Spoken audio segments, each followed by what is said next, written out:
Банкроттықтың университет оқып жатқан бала. Университет оқып жатқан балаға кәсір жоқ па? Қараңыз, банкроттыққа байланысты мынаны айтамын. Егер кредит төлей алмайтын болсаңыз, кредит төлей алмайтын жағдайда жүрсеңіз, ананың шотын жабамын, мынаның шотын жабамын деп айтуы мүмкін, оның бәрі бекер әңгіме. Біреудің кредит үшін біреу жауап бермейді. Сіз банкрот болсаңыз да, күйеуіңіз де, балаңыз да одан зардап шекпейді, ешкім зардап шекпейді.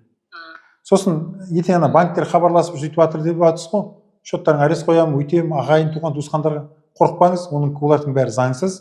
Олардың әрекеттерін шағым жазып тоқтатуға болады. Біз кейбір адамдарға, шыдамаған адамдарға шағым жазып, енді кейде қиналып кетеді, сазайын тартқызайын дейтіндер болады. Соларға біз шағымдарын жазып тапсырып беріп отырмыз. Сол кезде тоқтайды жаңағындай звоноктер.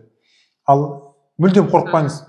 Ешкімге ешқандай зиян келмейді. Сосын мынаны ұмытпаңыздар. Сіздің кредиттер бойынша полициядан, жер қатынастарынан, акиматтан, президент әкімшілігінен, министрліктен ешкім хабарласпайды. Егер сөйтіп біреу хабарласса, онда ол өтірік коллектор деп есептеңіз. Алданып қалмаңыз, ақша төлеп қойып, балаң кейде бүйтеді, балаңды біз алаяқтыққа тартайын деп жатырмыз, оқудан шығартайын деп жатырмыз, ақшаны төле деп айтса, сенбеңіз, өтірік әңгіменің бәрі. Бірде-біріне ондайға сенбеңіз.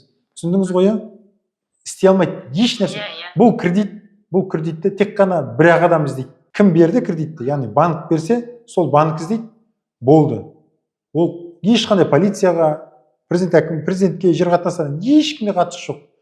Мемлекеттен бір жеңілдік жасалып жатыр, ақша төлейін деп, жеңілдік жасалып тұр, үй алайын деп жатырмыз деп, ағайындарға хабарласуы мүмкін. Ондайларға да сенбеңіздер.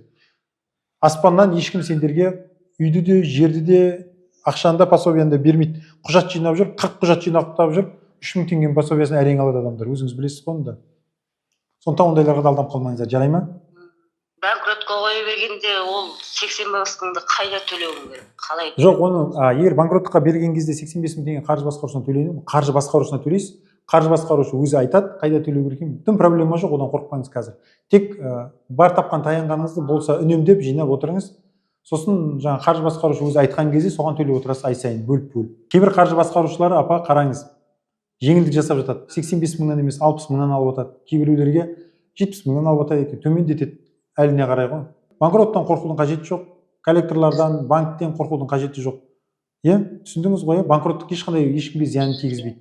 Мен университет оқып жатқан балам шоттарын етпей ма деп содан қорқамын. Жоқ, еш нәрсе болмайды. Еш нәрседен қорықпаңыз. Түсіндіңіз ғой, апа?